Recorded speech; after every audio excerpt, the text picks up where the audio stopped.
स्मृतीस्थळी निरूपणाच्या सत्रामध्ये 15 पासूनच्या स्मृती आपण श्रवण करणार आहोत. तथा उद्धरण स्तोत्र बंध निष्करणे केशरसबास यांनी रत्नमाळा स्तोत्र नावाचं संस्कृत जे काही बंध आहे किंवा काव्य आहे, त्या काव्याची निर्मिती करत असताना त्यामध्ये स्वामींच्या अमोघ लीळा ज्या आहेत त्या लीळेंचं वाघपुष्पी एक प्रकारचं ईश्वरार्चन त्यांनी केलेलं आहे असं भट्टोबास त्यांच्या त्या काव्याची प्रशंसा करतात. आणि त्यामध्ये स्वामींच्या ज्या काही लीळा त्यांनी श्रवण केलेल्या आहेत त्या लीळा त्यांनी त्या काव्यामध्ये घेतल्या आणि तो ग्रंथ किंवा ते जे काव्य आहे ते काव्य संस्कृत मध्ये आहे, ते सरळ मराठी भाषेमध्ये ते नाही. मग या काव्याची प्रशंसा केल्यानंतर त्यांनी भट्टोबासांना विचारलं की अशाच प्रकारे मी उद्धरण स्तोत्र जर का केलं तर चालेल का?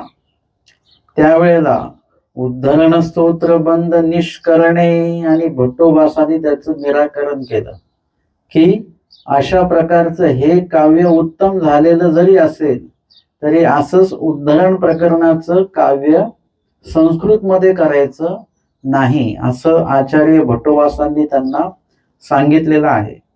रत्नमाळाची पोथी वाचुनी केशोबासी भट्टोबासा ते पुसले. म्हणजे रत्नमाळा या काव्य ग्रंथाची ही जी पोथी आहे ती वाचल्यानंतर भट्टोबासांनी वाचल्यानंतर केशोबास भट्टोबासांना विचारतात, हा भटो ऐसे ही उद्धरण बांधो. म्हणजे विचारलेला आहे. अर्थातच रत्नमाळा स्तोत्र करताना कदाचित ते विचारले गेलेलं नाहीये, परंतु या वेळेला त्यांनी ते विचारलेलं आहे. कारण की कुठलंही कार्य करत असताना ते गुरुनिमित्तांना एक शब्द विचारणं किंवा त्यांच्या ते कानावर घालणं हे आवश्यक आहे. कारण की ते त्यावेळी सांगत असतात आपल्याला की नेमकं काय अयोग्य आणि काय योग्य आहे. काही गोष्टी आपल्याला त्या काळामध्ये योग्य वाटत असतात, परंतु मुळात जर का श्री गुरुजी आपले जे सुहृद असतात किंवा ज्ञानगुरु असतात हे आपल्याकडे बघताना फक्त तेवढ्या 2 पावलांपुरतं बघत नाही, पूर्ण प्रवास जो आहे त्या प्रवासाविषयी ते विचार करत असतात. आणि म्हणून जसं आम्ही संवत्सरला असताना असं आम्ही हे केलं की काहीतरी नाटिका सादर करायची कुठल्या तरी आपल्याच ह्याच्यावर विषयावर. म्हणून आम्ही मामाजींकडे गेलेलो, म्हणजे आम्ही नुकतंच तेव्हा आश्रमात गेलेलो होतो. मग ते मामाजींना विचारलं आम्हाला नाटिका सादर करायची आहे असं तसं हे ते. मामाजींनी सगळ्यांकडे बघितलं आणि म्हणाले की पट्टीवर बसा. म्हणजे पट्टीवर बसा म्हणजे गपचूप बसा. आता म्हणजे काही असे काही कामं करायची नाहीत. आम्हाला त्यावेळेला असं वाटलं की का बरं असं. आधीच्या काळामध्ये तिथे काही समजा महाभारत म्हणा वगैरे अशा काही याच्यावर छोट्या नाटिका झालेल्या होत्या, परंतु मग आम्हाला असं वाटलं असं का बरं की आम्हाला ते करायचं आहे तर गुरुजी का नाही म्हणतात. परंतु नंतर म्हणजे त्या काळामध्ये त्या एका विशिष्ट टप्प्यात आपल्याला या गोष्टी लक्षात येत नाहीत, पण नंतरच्या काळामध्ये ते गोष्टी लक्षात येतात की आपण इथे ब्रह्मविद्या अध्ययनासाठी आलेलो आहोत, तर आपला जास्तीत जास्त वेळ त्याच कार्यामध्ये लागला पाहिजे. आणि इतर गोष्टी जर का करायला लागलो तर आपलं लक्ष तिकडे केंद्रित होतं इतर गोष्टींकडे. आणि त्याच्यामुळे काय होतं, जसं आमच्या स्वामींनी काला करून खायला का सांगितलंय, कारण की वेगवेगळे पदार्थ खाता तेव्हा तुमचे लक्ष पूर्ण वेगवेगळ्या, जेवढे 5 पदार्थ असतील तर 5 ठिकाणी तुमचं त्या पदार्थांमध्ये लक्ष केंद्रित होतं. आणि एकत्रच काला असेल तर मग कुठलाही पदार्थ एकच पदार्थ दिसतो सगळं एकत्र केल्यानंतर. तसं एकच ध्यास असलं पाहिजे की आपल्याला ब्रह्मविद्या अवगत करायची आहे. आणि ते करत असताना इतर कुठल्या इतर गोष्टींकडे आपण काय बोलतो ना त्याला इकडे तिकडे वळता कामा नये. मी वळलो तर काय होईल, मग तिथे आपला वेळ जातो. तुम्ही जर का प्रवासात निघाले डोमेग्रामला आणि जर का तुम्ही अर्धा तास कुठेतरी थांबलात, तोपर्यंत आपल्याला काही वाटत नाही बरं का. पोचता पोचता असं लक्षात येतं आपण उगाच थांबलो बरं का तिकडे अर्धा तास, त्यापेक्षा इथे आलो असतो, अर्धा तास स्मरण जास्त झालं असतं आपल्याला. घरातनं जर का लवकर निघालो असतो तर स्थानाजवळ आपण लवकर पोहोचलो असतो. म्हणजे हे नंतर कळत असतं, त्या एका विशिष्ट वेळात ते कळत नाही. आणि म्हणून आपण जे करतो आहोत ते किती योग्य आहे आणि किती अयोग्य आहे हे कधी कधी आपल्याला स्वतःला ज्ञान असून देखील ते आपल्या लक्षामध्ये येत नाही. किंवा ते बरोबर जरी आहे तरी त्या वेळासाठी आपल्याला ते बरोबर आहे का, हे फक्त गुरुनिमित्तच फक्त जाणू शकतात.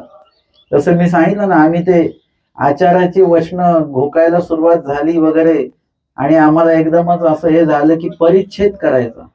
मग आम्ही एकदम अर्धी चपातीच खायची आणि गोड बंद हे असं तसं. ते मामाजींना कळाल्यानंतर ते म्हणाले की तुम्ही परिच्छेद करा, पण आता तुमची परिच्छेद करायची आत्ताची वेळ नाही आहे.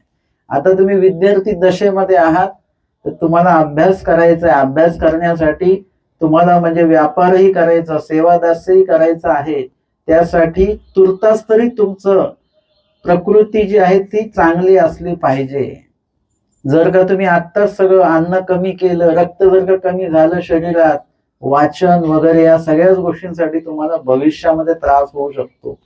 आणि एक पूर्ण अभ्यास होणं परत गरजेचं असतं बघा. अर्धा अभ्यास करून आचरण नाही करतायत, ही पण गोष्ट त्यांनी लक्षात आणून दिली की पूर्णत्व त्या ज्ञानामध्ये, एकदम पूर्णत्व तर होत नाही परंतु विशिष्ट त्या आचाराची तरी पूर्तता आपल्यामध्ये असली पाहिजे. एक समजुतीचं जे काही एक समज आहे, ती समज पण आपल्याला निर्माण झाली पाहिजे की वेळेस जर का असं झालं तर काय करायचं, तसं झालं तर काय करायचं, या गोष्टी पण आपल्याला समजल्या पाहिजेत. आणि म्हणून गुरु निमित्तांना एक शब्द जर का विचारला तर त्यातनं कधी कधी आपल्या मनाविरुद्ध निर्णय येतात बरं का, परंतु आपल्या जीवाच्या भल्याचेच ते निर्णय असतात. तेवढ्यापुरतं आपल्याला वाटतं तसं की असं का बरं, परंतु जर का भविष्य, गुरुनिमित्त भविष्य बघतात आपलं, गुरुनिमित्तांना आपली प्रकृती माहिती असते बरं का. आई वडिलांना मुलाची प्रकृती माहित नसते की कसं आहे, आई वडिलांना मुलाची जोड माहिती नसते, त्याचा अभ्यास ते करत नाहीत. किंवा आई वडिलांना त्याचं भविष्य हे म्हणजे आध्यात्मिक दृष्ट्या कसं करायचं आहे वगैरे, हे इतक्या गोष्टी आई वडील लक्षात देत नाही. ते शालेय शिक्षण वगैरे, नोकरी लागली पाहिजे बस. परंतु गुरु निमित्त मात्र त्या शिष्याला पुरतं जाणून असतं, त्याची प्रकृती, त्याचा स्वभाव, त्याच्यातले दोष, कशाच्या संपर्कात गेल्याने कुठला दोष निर्माण होईल, की कशाच्या संपर्कात नेल्याने याच्यामध्ये उजळता येईल. आणि म्हणून ते त्या अनुषंगाने प्रत्येकाला एकच निर्णय देत नाहीत. मार्गामध्ये प्रत्येकाला एकच व्यापार नसतो, व्यक्ती बघून त्यांना तो व्यापार दिला जात असतो. त्या व्यक्तीची प्रकृती वगैरे सगळं जाणून मग त्याला तो व्यापार आहे.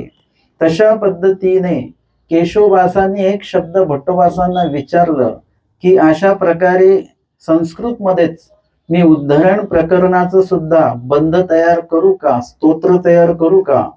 तर भट्टोबासी म्हटले नको गा केशव दया. भट्टोबासांनी नाही सांगितलेलं आहे. का बरं, येणे माझिया म्हातारिया नागवतील. म्हातारिया म्हणजे म्हातारे नाही घेतले बरं याच्यामध्ये, म्हातारिया म्हणजे स्त्रिया घेतलेल्या आहेत. का बरं, कारण की आधीच्या काळामध्ये पुरुषांना शिक्षणाचा अधिकार होता, संस्कृत शिका वगैरे वगैरे, परंतु महिलांना शिक्षणाचा अधिकार एक प्रकारे नव्हता. मग त्याच्यामुळे त्या काळाची जी शिक्षणाची जी भाषा आहे ती आहे संस्कृत. म्हणजे जो शिक्षण घेतो आहे त्याला ते संस्कृत येतं, आणि जो शिक्षण घेत नाही त्याला संस्कृत येत नाही. मग भविष्यामध्ये जर का तुम्ही उद्धरण प्रकरण मानलं तर पुढे आचार प्रकरण झालं, पुढचे सगळे स्तोत्र झाले, उद्या अजून काही महानुभाव पंथीय तत्वज्ञानाचं जे लिखाण आहे ते सगळं काय होईल, एक पायंडा पडून जात असतो. पायंडा पडतो की ते मराठीत लिहायचंच नाही, मग संस्कृतमध्ये म्हणजे संस्कृतमध्येच ते आलं पाहिजे. आणि एकदा तो पायंडा बसला ना की मग त्याच्यातनं परत बाहेर यायला थोडंसं अवघड होऊन जात असतं. जसं की ते आपल्या याच्यामध्ये आधी लिपीमध्ये शास्त्र होतं, मग आता ते लिपीतनं आता मराठीमध्ये आलं. त्यावेळी लिपीतनं मराठीत यायला पण थोडी अडचण झालीच, की आपण लिपीतच लिहितो, मराठीत नको नको नको. परंतु मग मराठीमध्ये पण आलं. मग त्याच्यानंतर परत अजून काही गोष्टीचा जो विस्तार आहे, तो विस्तार होतानाही त्रास होत गेला. परंतु आता तो बऱ्यापैकी ज्ञानाचा विस्तारही सर्वांपर्यंत पोहोचलेला आहे. आणि म्हणून इथे आपल्याला काय करावं लागेल, की थोडंसं विचार करावा लागेल भट्टोबासांना, की बाकीचे जे काही मंडळी आहेत, स्त्रिया वर्ग जे आहेत, ते भविष्यामध्ये अभ्यास नाही करू शकणार, कारण की ते सगळं संस्कृतमध्ये आहे. एखाद्या असा काही समूह आहे की ज्यांचं वाचनच म्हणजे लिखाणच नाही, वाचन नाही, काहीच नाही, अभ्यास नाही आहे. मग अशा व्यक्तींना आपल्याला काय करावं, निरूपणाद्वारेच सांगावं लागेल. त्यांना लिहून पुस्तकं वगैरे दाखवली तर नाही जमणार त्यांना.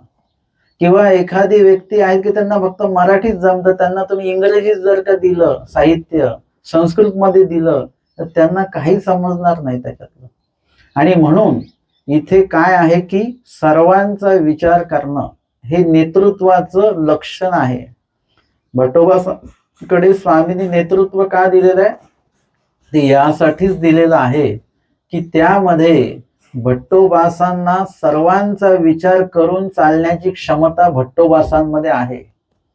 सांडवा बांधायचं, एकट्यानेच देवाला प्रसन्न करायचं नाही, तिथे सर्वांना घेऊन चालायचं आहे. कोणाचा जर का दोष घडलेला आहे तर त्या दोषातनं त्याला मुक्त करण्याची जबाबदारी त्या मुख्य व्यक्तीची आहे. त्या दोषातच त्याला ठेवायचं नाहीये. गुरुनिमित्त का होतात, कारण की त्यांना प्रत्येक शिष्याला सोबत घेऊन चालायचं आहे. प्रत्येक शिष्यामध्ये एखादा दोष असेल तो त्याचं क्षालन करायचं आहे, त्याच्या तो लक्षात आणून द्यायचा, त्याच्यामध्ये गुणाची पेरणी करायची. असं करून चालणारी व्यक्ती असेल तर मग त्यांना गुरुनिमित्त म्हणता येतं. आणि गुरुनिमित्त हे तसेच असतात की ते शिष्यांना अजिबात असं एकाला सोडलं आणि एकाला धरलं असं नाही. आणि म्हणून भट्टोबासांना देखील सगळ्यांना घेऊन चालायचं असल्यामुळे तो एक ती क्षमता त्यांच्याकडे आहे. म्हणजे भट्टोबासांना स्वामींनी आचार्य केलं, त्यामागचं हे सुद्धा एक कारण आहे बरं का. ही सुद्धा एक क्षमता आहे. नुसतंच भट्टोबास ज्ञानी आहेत याच्यावर ते चालणार नाही. सर्व समावेशकता जी आहे ती त्याच्यामध्ये त्या व्यक्तीमध्ये असणं अत्यंत गरजेचं आहे. आणि भट्टोबासांनी बघा इथे तो विचार केलेला, येणे माझिया ज्या म्हातारी आहेत, पंथामध्ये जे काही महिला आहेत, स्त्रिया आहेत, त्या या सगळ्या काय होतील, नागवतील, म्हणजे त्या अभ्यासापासून वंचित राहतील. संस्कृत त्यांना वाचता येणार नाही, काही नाही. आणि म्हणून मग केशोबास संस्कृत बंधू न करीतीची, संस्कृत बंद म्हणजे संस्कृतमध्ये काव्य वगैरे त्यांनी ते केलं नाही.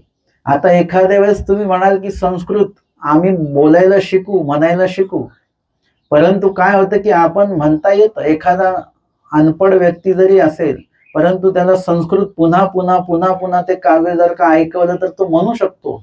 परंतु ते म्हणताना काय दोष होतात, कुठे चुकतं, आणि चुकल्यामुळे इकडचं जर का संस्कृत बोलताना एखादा शब्द जो पुढे घ्यायचा आहे अक्षर, तर अलीकडेच घेतलं की अलीकडे घ्यायचं पुढे घेतलं, किंवा उच्चारणामध्ये जर का तुम्ही चुकलात तर त्याचा अर्थ वेगळा होऊन जातो बरं का. हे आपल्याला लक्षात येत नाही.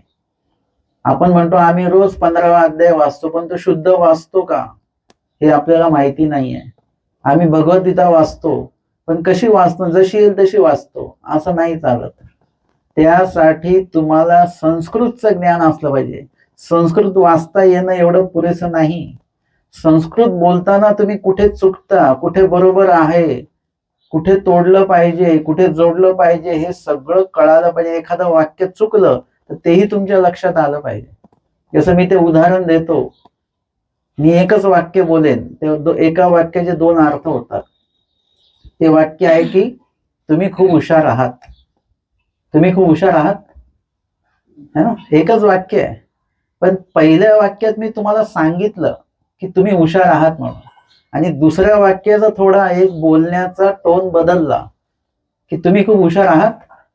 म्हणजे तुम्ही हुशार आहात का, हे तुम्हाला आता मी विचारलं. सगळं तेच आहे, काना मात्रा वेदांती सगळं तेच आहे. पण एकामध्ये मी तुम्हाला सांगतो आणि एकामध्ये मी तुम्हाला विचारतो. हे मला बोलताना कळालं पाहिजे की मी कसं वाक्य बोलतोय, त्या वाक्याचे अर्थ काय होतात. म्हणजे अशा पद्धतीने संस्कृत बोलताना आपल्याला कळतं का?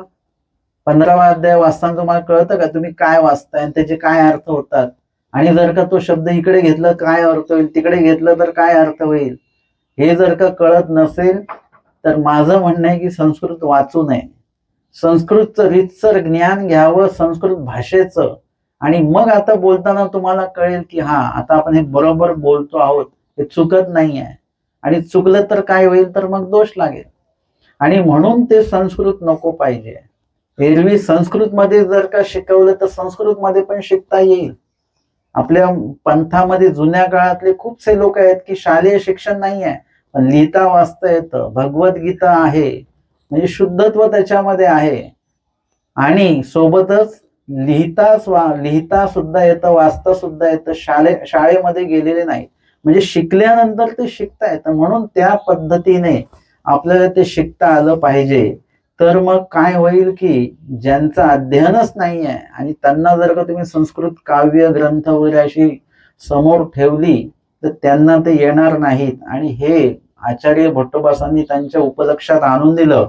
आणि केशोबा संस्कृत बंधू न करीतीची, म्हणजे केशवदासांनी नंतर संस्कृतमध्ये कुठल्याही प्रकारचं काव्य किंवा लिखाण जे आहे ते केलेलं नाही. पुढची स्मृती घेऊया 16 क्रमांकाची. तथा शास्त्र प्रकरणान्वयानुज्ञा.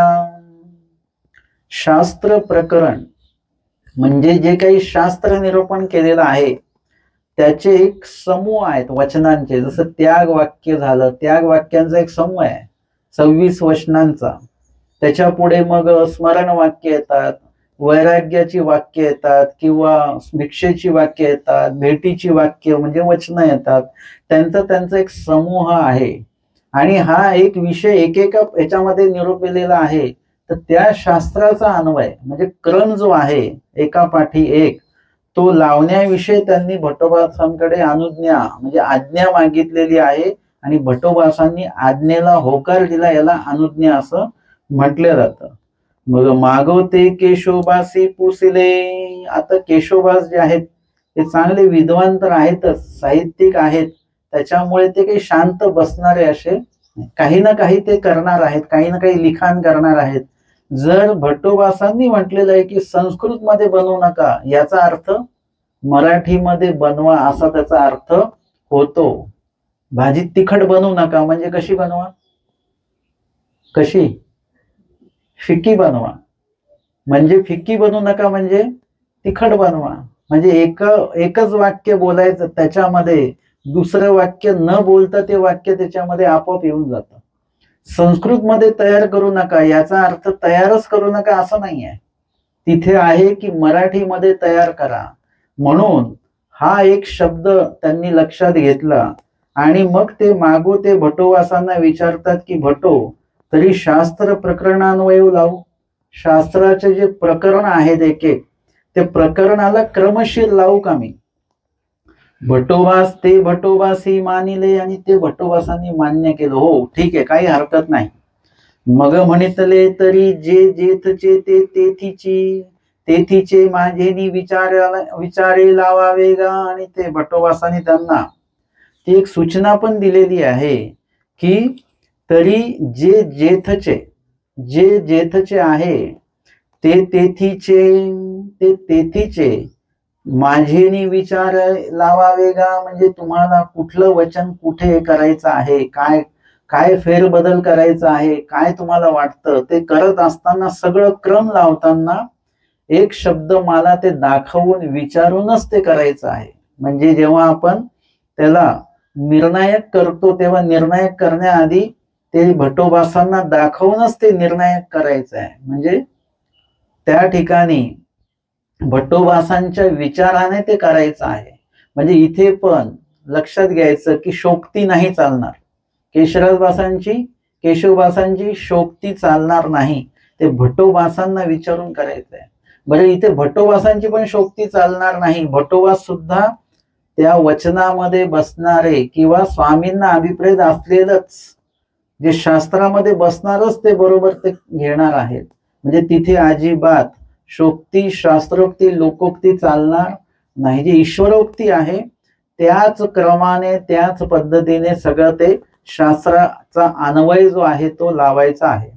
मग केशववासी भटोबासा ते म्हणतले, मग केशववासी भटोबासा ते पूस पुसो अनुक्रमे प्रकरणान्वय लाविला. आणि मग केशववासांनी भटोबासांना पूस पुसो म्हणजे भटोबासांना विचारूनच अनुक्रमे म्हणजे क्रमाक्रमाने, अनुक्रम म्हणजे एकानंतर दोन, दोनानंतर तीन, म्हणजे असायला म्हणतात अनुक्रम. म्हणजे पुढचा टप्पा मांडायचा असतो. एकानंतर शून्य नाही, शून्यानंतर दोन नाही, असा तो अनुक्रम नाही, तो व्यतिक्रम वगैरे सगळा झाला तो. आणि म्हणून तो क्रमाक्रमाने लावलेला आहे की सुरुवातीला कुठलं प्रकरण असलं पाहिजे, नंतर कुठलं प्रकरण असलं पाहिजे. म्हणजे सुरुवातीला कुठलं प्रकरण आहे, पूर्वी प्रकरण आहे. पूर्वी प्रकरण शेवटी दिलं असतं तर नसतं चाललं, ते पहिलेच पाहिजे. मग पंचकृष्ण म्हणजे दास्य मोचकाला पुढचं प्रकरण कुठलं येतं, पंचकृष्णच येतं. कवणाचे दास्य करावे. मग दास्य करण्याची जर का एखाद्याची तो योग नाहीये, मग त्यांनी काय करावं ना, पंचनाम त्यांनी स्मरण करावं. मग परत तिकडे पूर्वी प्रकरणामध्ये कवणे करणे मुंची जेना सांगितले. कवणे म्हणजे देवता, मग देवता त्या कोण आणि कुठल्या, आणि एके परमेश्वर विन म्हटलं ते परमेश्वर कोण, म्हणून ते अन्य व्यावृत्ती निरूपण केली. त्याच्यामध्ये चैतन्य देवतेपर्यंत जे कवणे पदामध्ये देवता सांगितलं त्यांची माहिती, आणि परमेश्वरी विन म्हणजे परमेश्वर ते कोण ना, चैतन्य पर परमेश्वर ते, म्हणजे त्या ठिकाणी असा तो क्रम आहे.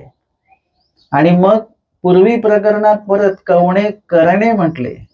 कवणे म्हणजे देवता आणि करण म्हणजे त्यांचे आंतर्याग, वैर्याग, नाना पुण्य, अनंत वृत्ताधिक साधन. तर ते देवतेंचे साधन कुठले बरं, आंतर्याग, बहिर्याग. बहिर्याग साधन कुठलं नाही, युग धर्म म्हणून पुढे युग धर्म सांगितलं. आंतर्याग साधन कुठलं म्हणून विद्या मार्ग म्हणून पुढे विद्या मार्ग सांगितलेलं आहे. मग अशा प्रकारे परमेश्वराच्या उद्धरण कार्याला जे पात्र झाले ते तर उद्धरले, परंतु जे उद्धरले नाहीत त्यांची कवनगती ना, ते संवारल्या जातात. म्हणून पुढे संवार प्रकरण. मग संवार झाला तर परत रचना होत नसेल ना, होते, म्हणून पुढे संसरण प्रकरण सांगितलेलं आहे. असा क्रम जो आहे तो त्या ठिकाणी लावत गेले. ते दास्य मोचक म्हटले तर परमेश्वराचे दास्य कुठलं, म्हणजे म्हणितले करण, देवाने जे सांगितलं ते करायचंय त्याला म्हणतात दास्य. मग तेच दास्य कुठलं, म्हणितले करण कुठलं करायचं, विकार विकल्प शून्य स्वभाव मात्रे निरालंबी अस्थिपरी निरूपण केली. मग अस्थिपरीचा आचार केल्यानंतर आपण ईश्वर प्राप्तीला जातो. कसं जातो बरं, म्हणून पुढे उद्धरण प्रकरण त्याचा क्रम सांगितला, शाब्द, अपरोक्ष, सामान्य, विशेष. अशा प्रकारे हे झालं सगळं. मग अस्थिपरीमध्ये जो आचार सांगितला तो आचार आपल्याला कशा प्रकारे करायचा आहे, त्याग करायचा आहे, पण त्याग कसा करायचा, म्हणून पुढे आचार प्रकरणच निरूपण केलेलं आहे. अस्थिपरीचं विश्लेषण आचार प्रकरण आहे. अशा प्रकारे हा क्रम जो आहे तो लावल्यामुळे आपल्याला शास्त्र समजायला सोपं गेलेलं आहे. अनेक लोकांचं कसं असतं की थोडं हे, थोडं ते, थोडं ते, थोडं ते, असं नाही चालत. अभ्यास करताना तुम्हाला क्रमानेच करावा लागतो. मार्गात जर का गेलात तर तिथे क्रमाने तुम्हाला आधी पूजा अवसर वगैरे याचाच भोग दिला जाईल, भगवद्गीता याचा भोग दिला जाईल. मग ब्रह्मविद्ये अभ्यासामध्ये पूर्वीचा भोग, 9 प्रकरण, आचार, हे सगळं वचनांचं भोग दिलं जाईल फक्त. त्याच्यानंतर त्याच्या अर्थाचा भोग दिला जाईल, त्याच्यानंतर टीका, शंका, प्रयोगाचा भोग दिला जाईल. म्हणजे हे क्रमाने जर का तुम्ही अभ्यास केला तर तुम्हाला विषय कळतो. आपण आधेमध्येच केलं की तुमचं एक वाक्य ग्रस्त लोकांचं असतं की बाबा आमचा एवढा गोंधळ होतो ना, काय करायचं काय समजत नाही, नेमका अभ्यास कुठून सुरू करायचा. काही गोंधळ होण्याचं काही कारण नाही. शालेय शिक्षण कुठून सुरुवात करायची, 5वी का 8वी कधी, 1ली अंगणवाडी म्हणजे ते सरळ गोंधळ होण्याचं काही कारण नाही. त्या व्यक्तीचा गोंधळ होत नाही जो 1ली शाळेमध्ये आहे. त्याला 1 2 नंतर टप्प्याटप्प्याने बरोबर, नंतर वाक्य येतात, पेन्सिलने लिहायचं, नंतर पेनाने लिहायचं. हे सगळे टप्पे त्याच्या जीवनामध्ये आले पाहिजेत, तर तो क्रमाक्रमाने पुढे जाईल.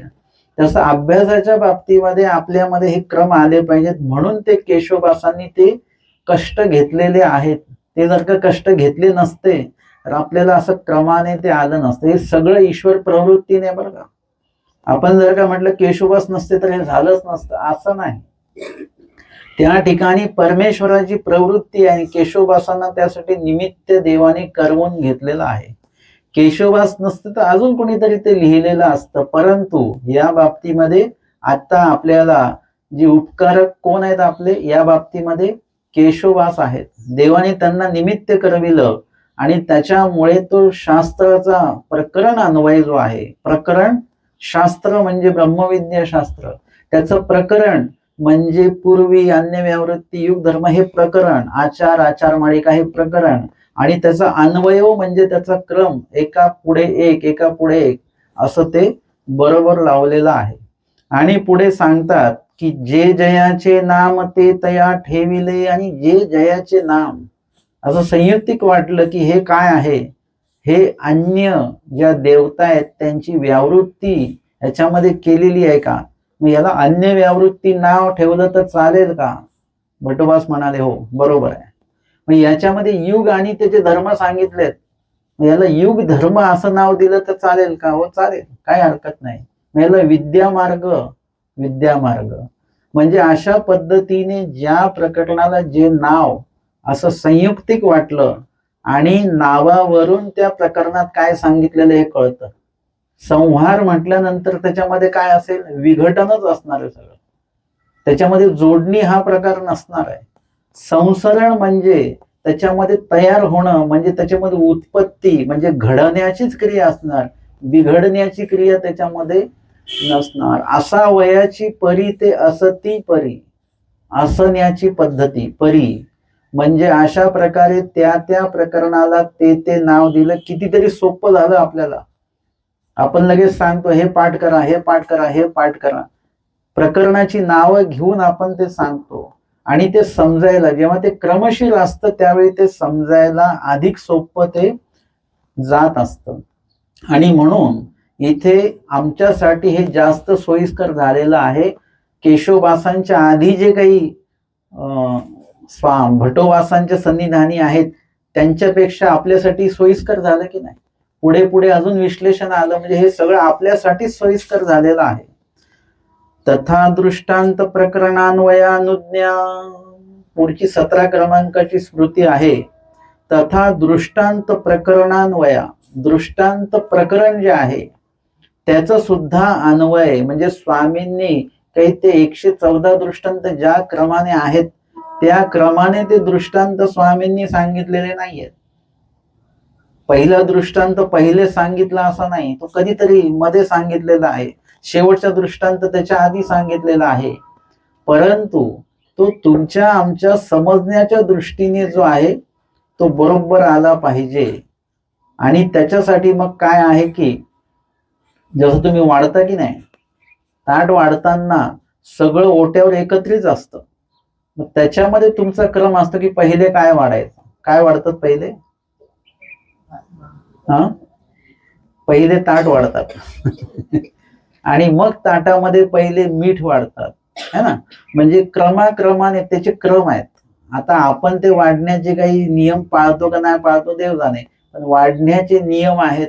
पहिले काय वाढायचंय, कुठे वाढायचं, उजव्या बाजूला की डाव्या बाजूला, हे सगळ्याचे एक नियम आहेत, पद्धती आहेत. आणि तो जर का नियम तुम्ही जर का अनुपालन केला तर तुम्हाला वाढणं कठीण नाही वाटणार. पण तुम्ही जर का गोंधळतात काय वाढून काय नाही, काय वाढून काय वाढणार, तर मग गोंधळ होतो. हा गोंधळ शास्त्राच्या वेळेला होऊ नये म्हणून हा अनुक्रम आम्हाला जास्त सोयीस्कर देवाच्या मनोधर्माने भटोबासांच्या मार्गदर्शनाखाली केशवदासांनी तो केलेला आहे. एवढं सोयीस्कर करून सुद्धा आपल्याला किती शास्त्र कठीण वाटतं, है ना. एवढं सोयीस्कर करून सुद्धा जर काही सोयीस्करच नसतं झालं तर मग तर अवघड होतं. आपण तर अजिबात निरूपण आणि हे ते अभ्यास वगैरे हा केलाच नसता. आणि म्हणून इथे दृष्टांत देखील जे इकडे तिकडे असे स्वामींनी वेगवेगळ्या प्रसंगी निरूपण केलेले आहेत, त्यांचा सुद्धा त्या प्रकरणाचा सुद्धा अन्वय म्हणजे क्रमाने ते दृष्टांत आता काय करायचे, ऐकायचे, ते अन्वय त्यांचा अनुक्रम लावायचा आहे, जेणेकरून तुम्हाला आम्हाला ते दृष्टांत अभ्यासाला सोपं पडणार आहे. आधी जो दृष्टांत सांगितलेला आहे तो अंतुलाचा दृष्टांत सांगितला, मग बाहेरीलाचा दृष्टांत सांगितला, घराच्या आतमध्ये आहे, घराच्या बाहेर आहे आणि उंबरठ्यावर आहे. मग काय करतात, ह्यांचं काय वैशिष्ट्य आहे ना, एक अवतार जे आहेत अंतुल अवतार ते परदान देतात, घराबाहेरील अवतार ते आवर्दान देतात, आणि उंबऱ्यावरही जो आहे त्या अनुषंगाने उभयदान देतात, पर आणि आवर. बरं ठीक आहे, समजलं, परमेश्वर पर आणि आवर दान देतात, पण कसं देतात, कशाच्या आधाराने देतात ना, दृक स्पर्श आलाप आणि अंतकरण. दृक स्पर्श, आता हा क्रम आहे, दृक स्पर्श आलाप आणि अंतकरण. पण दृष्टांत सांगताना दृक पहिला नाही सांगितला, स्पर्श पहिला सांगितला आणि मग दृष्टीचा सांगितलेला आहे. म्हणजे त्याच्यामध्ये परत चतुर्विधा पद्धतीने परमेश्वर दातृत्व जीवाला करतात. अशा पद्धतीने तो क्रम जो आहे तो पुढे पुढे आलेला आहे. अशा पद्धतीने त्यांनी विचारलं आणि भटोबासांनी त्यांना अनुज्ञा दिलेली आहे की ठीक आहे, काय हरकत नाही, दृष्टांताचा सुद्धा अन्वय तुम्ही लावा. मग केशोबासी अवघे अन्वयो लावणी मागोते भटोबासा ते पुसले. आणि केशोबासांनी सगळे जे अन्वय आहेत, क्रम जे आहेत ते क्रमशीर लावून त्यांनी भटोबासांना विचारलेलं आहे. भटो तरी दृष्टांत अन्वयो लावू, म्हणजे आता हे क्रम लावून झालेत प्रकरणाचे, तर मग दृष्टांताचा सुद्धा अन्वय लावू का. 9 प्रकरणाचा क्रम लावून झाला, पूर्वीपासून तर ते उद्धरणापर्यंत सगळे क्रम त्यांनी लावले, 9 प्रकरण तयार झाले. आता दृष्टांताचा पण अन्वय लावू का मी. आणि भटोबास म्हणतात, भटोबासी मानिले हो. मग केशोबासी भटोबासा ते पुसो. केशोबासांनी भटोबासांना विचारून दृष्टांत प्रकरणाही अन्वयो लाविला. क्रमशीर दृष्टांत त्यांनी केलेले आहेत. काही ठिकाणी भटोबासांनी सांगितलं असावं, स्मृतीमध्ये आलेलं नाही तसं, की हा दृष्टांत पुढे नको, हा दृष्टांत आधी पाहिजे, हा दृष्टांत त्याच्या पुढे पाहिजे, हा दृष्टांत इकडे पाहिजे, हा दृष्टांत इकडे पाहिजे, असं भट्टोबासांनी त्यावेळेला मार्गदर्शन केलेलं असणार आहे. आणि त्याच्यावर चर्चा देखील झाली असेल. त्यांनी म्हटलं इथे ठेवा म्हणून इथे ठेवा असं नाही, हा इथे का पाहिजे, हा इथे का नको आहे, हा आधी का पाहिजे, हा नंतर का पाहिजे, अशा प्रकारची चर्चा तिथे झालेली असणार आहे. आणि मग तो अन्वयो लाविला. दृष्टांती द्राष्टांतिक केले. आणि दृष्टांत झाल्यानंतर है ना, आपण दृष्टांत वाचतो, शेवाळल्या खडकावर पाव देऊची नाही तथा ठेवूची नाही, ऐसाही ठेवी जे तरी निसरोनी पाडी, तैसे. आता इथून काय होतं, सिद्धांत सुरू होतं. त्या जी काही गोष्ट सांगितली त्याचा तात्पर्य अर्थ ज्याला आपण म्हणतो ना, ह्याच्यातनं आपण काय शिकलो किंवा ह्याचा तात्पर्य अर्थ काय, त्याला म्हणतात द्राष्टांतिक. दृष्टांताचा सिद्धांत सांगणारे जे काही व्याख्यान असतं ते खूप वेळा काही दृष्टांतामध्ये स्वामींनी स्वतः ते द्राष्टांतिक म्हटलेलं आहे, स्वतः श्रीमुखीच आहे. आणि काही याला ते द्राष्टांतिक नाहीये, म्हणजे त्याचा सिद्धांत मांडलेला नाहीये, तर तो इथे केशोबासांनी भटोबासांना विचारून ते द्राष्टांतिक जे दृष्टांताचे सिद्धांत, या दृष्टांतातनं आमच्या स्वामींना काय सांगायचं आहे, द्राष्टांतिक केले. अवघ्या दृष्टांता लापिका लाविल्या. आणि दृष्टांताला लापिका लावल्या, म्हणजे दृष्टांतामध्ये काय विषय आहे, म्हणजे ज्याला आपण पुस्तकात जसं प्रास्ताविक बोलतो ना, ते प्रास्ताविक असल्यासारखंच आहे. मागील दृष्टांताचं आणि या दृष्टांताचं काय संबंध आहे ते सांगण्यासारखंच आहे. मग एक अनधिकारी असते, म्हणजे ते सांगितलं म्हणजे ते सन्निधानीच राहत नाही. परंतु मग जे सन्निधानी राहतात, मग त्यांना तर ईश्वर घडत असले, त्यांना परमेश्वराने दिलेलं नाही, कारण की ते एक एक कठीण अंतःकरणे ते सन्निधानी असून सुद्धा त्यांना मिळत नाही. म्हणजे मागील दृष्टांतातला काय विषय आहे, पुढील दृष्टांतातला काय विषय आहे, ते दृष्टांताचं एक प्रकारचं प्रास्ताविक दृष्टांतामध्ये काय सांगितलंय थोडक्यात एका ओळीमध्ये सांगण्याची जे काही लिखाण आहे त्याला लापिका असं म्हटल्या जातं. आणि त्या लापिका देखील त्यांनी काय केलेल्या आहेत, त्या स्वतः तयार केलेल्या आहेत, पण भट्टोबासांना विचारूनच ते केलेलं आहे. इथे जर का लिहिलं पाणी अंतुल गुंड्याचा म्हणजे तो कठीण अंतःकरणाचा आहे, आणि मग तिथे लिहिलं एक एक कठीण अंतःकरणे म्हणजे तो विश्लेषण त्या ठिकाणी आलेलं आहे. किंवा मग शेवाळ्या खडकाचा म्हणजे तो अनधिकारी आहे, त्यासी परमेश्वर ज्ञान ने दिती. म्हणजे अशा प्रकारे ती लापिका द्राष्टांतिक, ज्या दृष्टांताला द्राष्टांतिक नाही ते द्राष्टांतिक त्यांनी तयार केलेत केशवबासांनी. आणि अशा प्रकारे हे सर्व त्यांनी तयार केलं दृष्टांताचं पूर्ण क्रम. आणि याते 10वे प्रकरण म्हणती. दृष्टांताला कितवं प्रकरण म्हणतात, 10वं प्रकरण म्हणतात. म्हणजे 9 प्रकरणांचा अन्वय लाविला ते 9 प्रकरण, आणि दृष्टांत ते 10वे प्रकरण. इतका दृष्टांत म्हणा, दृष्टांत किती सोपा झाला आपल्याला वाचताना. दृष्टांतात विषय काय आहे तो लापिकेमध्ये तुम्हाला कळून जातो. आणि दृष्टांत काय आहे, दृष्टांत गोष्टीरूपी आहे. व्यवहारामध्ये जे काही गोष्टी प्रचलित आहेत त्या गोष्टी देवाने सांगितलेल्या आहेत, किंवा वास्तविकता ज्या आहेत त्या वास्तविकता देवाने सांगितलेल्या आहे. आणि मी तर हे पण सांगितलं की दृष्टांत वाचताना देखील आम्हाला कितीतरी जनरल नॉलेज त्याच्यामधनं मिळतं बरं का. म्हणजे मासळी असे ते पाणी आणतो वितू वितू जाय, अंडी देत देत जाते, मागवते परतुनी त्या ते दृष्टी पाय. हे विज्ञानाला माहिती आहे का, आम्हाला माहिती आहे त्या दृष्टांताच्या द्वारे. कासवी असे तर ऐलाडी असेल ती पैलाडी असती, म्हणजे ही एका काठाला आहे आणि ती अंडी जी आहेत ती वेगळ्या काठाला आहेत, आणि तेथूनही तया ते अंतःकरणाने ते आठवते. जसं कुकडी पाखवा देते स्पर्शाद्वारे, तसं कासवी देत नाही, ती आठवण करते त्यांची, म्हणजे तिथून त्यांचं शुभचिंतन करते आहे. हे आम्हाला एक प्रकारचे जनरल नॉलेजच आहे आजच्या त्या भाषेमध्ये बोललं तर ते आम्हाला या दृष्टांताच्या माध्यमातून कळतं. सोमकांत नावाचा दगड आहे आम्हाला माहिती नाही, आम्हाला दृष्टांतातनं तो कळालेला आहे. म्हणजे इत्यादी प्रकारे दृष्टांतातनं कितीतरी सत्यता ज्या आहेत, सत्य गोष्टी आहेत, त्या सुद्धा स्वामींनी तिथे नमूद केल्या आहे. आणि त्याद्वारे मग आम्हाला त्याचा सिद्धांत जो आहे तो लक्षात आणून दिलेला आहे.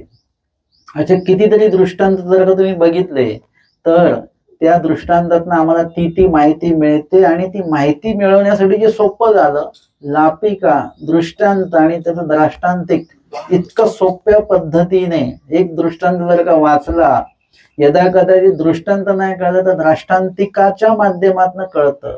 कदाचित द्राष्टांतिक कळत नसेल तर दृष्टांत वाचल्यानंतर ते कळतं, लापिका वाचल्यानंतर ते आम्हाला कळू शकतं पुढे काय विषय आहे. म्हणजे तिन्ही विषय एखाद्या वेळेस कळतील, लापिका दृष्टांत द्राष्टांतिक. नाही तर एक जरी विषय कळला तरी तुम्हाला पुढचे 2 विषय कळायला अजून सोपं जातं. एवढे कष्ट केशवबासांनी घेतलेले आहेत. आणि आम्हाला सोयीस्कर असं दृष्टांत पाठ जो आहे तो आम्हाला वाचायला मिळाला. आणि त्याच्यामध्ये पण हे सगळे त्यांनी वेगळे केले बरं का. लीळा चरित्रातनं पूर्वी प्रकरण वेगळं केले, नाही तर आम्हाला लीळेत वचनं शोधायची असती अजून आपल्याला कठीण गेलं असतं, मग आम्ही वचनाच्याही मागे लागलो नसतो. आता तर आम्हाला सूत्रपाठ नावाचा ग्रंथ स्वतंत्र ग्रंथ मिळाला, दृष्टांत त्याच्यामध्ये स्वतंत्र आहेत आणि ते निवडून सगळे त्याच्यामध्ये ठेवलेले आहेत है ना. तुम्ही असं असतं की बाबा तुम्हाला एक प्राथमिक तयारी करून दिली की ते कार्य करायला तुम्हाला सोपं जातं, पण तयारीपासूनच तुम्हाला सगळं करायचं आहे, कांदाही तुम्हालाच कापायचा आहे, मिरची तुम्हालाच कापायची आहे, तर मग एवढं सगळं करायला ते म्हणतात की तुम्ही सगळी तयारी करून ठेवा, मी फोडणी देईन. म्हणजे फोडणी देणं सोपं असतं, आपल्याला फक्त फोडणी द्यायची आहे. सगळी तयारी केशवबासांनी सगळी तयारी करून ठेवलेली आहे. म्हणजे अशा प्रकारे सर्वे वचनं आम्हाला निवडून ते वेगळे करून त्या प्रकरणात बसवून त्याचा क्रम लावला. आचारामध्ये सुद्धा वचनांच्या सारोळ्यांचा क्रम आहे. आधी त्याग वाक्य, मग स्मरण वाक्य, असा तो क्रम आहे. म्हणजे हे सर्व आमच्यासाठी देवाने करवले बरं का. कारण देवाला माहिती होतं की पुढे येणारी जी जनता आहे ती खूपच आळशी आहे. ती सूत्रपाठ देखील विकत घेणार नाहीये, है ना. सूत्रपाठ विकत घेत नाही आपण. आपल्या मानव पंथात सर्वात जास्त पारायणाची पुस्तक जास्त खपल्या जातात बरं का. जास्त छापल्या पण जातात, जास्त खपल्या पण जातात. बाकी सूत्रपाठ, लीळाचरित्र सगळ्यात कमी हे आहे. लीळाचरित्राची खरेदी भरपूरच कमी आहे. म्हणजे कोणी घरी ते एवढं काही आणत नाही, आणलं तरी ते वाचत नाही, काहीच नाही. तशा पद्धतीने देवाने कुठेतरी ते जाणलं आणि म्हणून एवढी सोय आम्हाला करून दिलेली आहे. तैसेची भटोबासा ते पुसो, ती शता आचार आणि ती शता विचारा ही अन्वयो लाविला. आणि असंच भटोबासांना विचारून विचारून ती शता आचार आणि ती शता विचारा ही वचनांचा जो अन्वय आहे, क्रम आहे, तो त्यांनी लावलेला आहे. लापिका संबंधे म्हणजे लापिकेच्या आधाराने वगैरे तो क्रम जो आहे, तथा शोध मग तेथ राजोरकर लक्ष्मींदर बाई केशोबासांचा वचनक्रम घेऊन लक्षणे केली. आणि मग राजोरकर लक्ष्मींदर भट त्यांच्याविषयी पण मागच्या स्मृतींमध्ये उल्लेख आला की राजोरकर लक्ष्मींदर भटासी भटोबासांचे दर्शन झाले, कवणीपरी झाले हे काही माहिती नाही. परंतु त्यांना श्रवण वगैरे झाल्यानंतर त्यांनी काय केलेलं आहे, भटोबासां विद्यमान पुढा आचार विचार लक्षणे केली. पण ती आचार विचाराची लक्षणे कशाच्या आधाराने केलेली आहेत, जे केशवबासांनी वचन निवडलेली आहेत, त्यांचा जो वचनांचा क्रम लावला, त्या वचनांच्या क्रमाला घेऊन, म्हणजे त्यांच्यासाठी आता ते सोयीस्कर झालं. वचनं त्यांना वेगळी निवडण्याचं त्यांना ते करावं नाही लागलं, कारण की आधीच केशवबासांनी ती वचनं निवडून ठेवलेली आहेत. आता काय करायचं आहे, त्या वचनाचं विश्लेषण म्हणजे अर्थ लिहायचा आहे, तो त्यांनी केलेला आहे की राजोरकर लक्ष्मींदर बाळे केशवबासांचा वचनक्रम घेऊनी, केशवबासांचा जो वचनक्रम आहे तो घेऊनी लक्षणे केली. म्हणजे त्यावर त्या वचनाचा एक एक अर्थ लिहिणं म्हणजे तो पक्ष झाला. त्याचे जे काही टीका शंका प्रयोगासारखं जे आहे ते त्यांनी ते तयार केलं. ऐसा शास्त्रा संबंधू लावला. आणि अशा प्रकारे शास्त्राचा जो काही संबंध आहे, शास्त्राचा जो काही अन्वय आहे, तो या ठिकाणी त्यांनी लावलेला आहे. म्हणजे इत्यादी प्रकारे आपल्याला शास्त्र अजून विश्लेषित करून मिळालेलं आहे. स्वामींनी निरूपण केलेलंच आहे, परंतु त्या निरूपणाचं कुठेही लिखाण नाहीये. त्याचं लिखाण कोणी केलं? कोणी केलं? लीळेंचं निरूपणाचं माहीम भटांनी लिखाण केलं. आता काय झालं की स्वामींचं जे काही निरूपण आहे, वचन आहे, दृष्टांत, ते एका ग्रंथामध्ये आलेले आहेत. झालं. आता आम्हाला त्या ग्रंथातनं इकडून तिकडून सर्व एकत्र जे केलेलं ऐकून ते एकत्र केलेलं परत आता आम्हाला वेगळं करायचं आहे. म्हणजे वचनं वेगळी करायची, दृष्टांत वेगळे करायचे आहेत. आता ते कार्य कोणी केलं? केशवबासांनी केलेलं आहे. म्हणजे जर का भट्टोबासांनी माहीम भट्टांनी जर का लीळाचरित्र लिहिलं नसतं तर केशवबासांना हे करायला थोडस अवघड पडलं असतं, किंवा त्यांना सुरुवातीपासून ते करत बसावं लागलं असतं. पण भट्टोबासा माहीम भट्टांमुळे त्यांची सोय झालेली आहे की लीळाचरित्र ग्रंथ तयार मिळाला. आणि मग त्याच्यातनं त्यांनी वचनांचं प्रकरणाचा अन्वय लावला. त्याच्यामुळे काय झालं, राजोरकर लक्ष्मीधर भटांना काय झालं, ते सोयीस्कर झालेलं आहे. एकीकडे लीळाचरित्र पण आहे, एकीकडे सूत्रपाठ ग्रंथ पण आहे, आणि त्यावर आता आपल्याला लिहायचं आहे. म्हणजे त्यांच्यासाठी ते सोयीस्कर झालेलं आहे. आणि हे सगळं कुणासाठी सोयीस्कर झालं? आपल्यासाठी सोयीस्कर झालं. मधल्या टप्प्यामध्ये पूर्ण शास्त्र आजही मार्गामध्ये लिपीमध्येच अभ्यासाचं अध्ययन असतं, मराठीमध्ये वगैरे नसतं. परंतु त्यातल्या त्यात अजून सोय झाली की मराठीमध्ये आलं. जे म्हणाले की आम्हाला लिपी नाही येत, अर्थातच लिपी शिकणं काही अवघड नाही. तुमचं जे पाठांतर आहे ते लिपीमध्ये तुम्ही वाचायला सुरुवात करा. म्हणजे लिपीचं सूत्रपाठ तुमचं जर का 9 प्रकरण पाठ आहे तर लिपीचं सूत्रपाठ घ्या आणि ते वाचायची सुरुवात करा. हळूहळू तुम्हाला लिपी वाचायला येऊन जाईल. म्हणजे कुठलाही विषय शिकणं काही कठीण नाही. मलाही काही लिपी येत नव्हती, परंतु मार्गात गेल्यानंतर सगळं लिपीमध्येच होतं. हळूहळू ते येऊन गेलं लिपीमध्ये वाचायला. तशा पद्धतीने आपण जास्तीत जास्त सोयीस्कर करायला बघितलं, परंतु जास्तीत जास्त माझं म्हणणं सोयीस्कर असो नाही तर कठीण असो, पण त्याचा उपयोग आपण घेतला पाहिजे. जर का एवढं शास्त्र अन्वय आमच्यासाठी देवाने एवढं सोपं करून आमच्या समोर मराठीमध्ये आणून दिलेलं आहे आता, तर मग ते आम्हाला जर का वाचता येत नसेल, ते ग्रंथ आम्हाला घेता येत नसतील, तर मग याच्यापेक्षा आता देवाने अजून काय करावं. आयास ग्राशियाच्या दृष्टांतामध्ये सांगितलं, तेने चावावा गिळावा येतुलेची. म्हणजे त्याला अन्न, त्याने भिक्षा मागायची, म्हणजे कशी, भिक्षेला गेल्यानंतर त्याच्या मुखामध्येच घास भरवला जाणार सरळ. त्यांनी काय करायचं, चावावा आणि गिळावा. आता त्यातलं कुणी आळशी असेल की मला चावायचा त्रास आहे बुवा, मी काही चावणार नाही, मला कंटाळा येतो चावायला, मग तो भले तर रागात दात ओठ चावेल, परंतु अन्न चावायचा कंटाळा आहे की नाही लोकांना. जेवढे लोक जेवणार आहेत मला सांगा, चावायचा कंटाळा आहे की नाही आपल्याला. आपण कधी कधी न चावताच अन्न गिळून टाकत असतो. मग त्यांना जर का आपण मिक्सर मध्ये बारीक करून दिलं तर तो म्हटला मला गिळायचाही कंटाळा आहे आता कसं चालेल. मग त्याला सलाईन मधनं ते द्यावं लागेल. म्हणजे किती सोपं करून द्यायचं.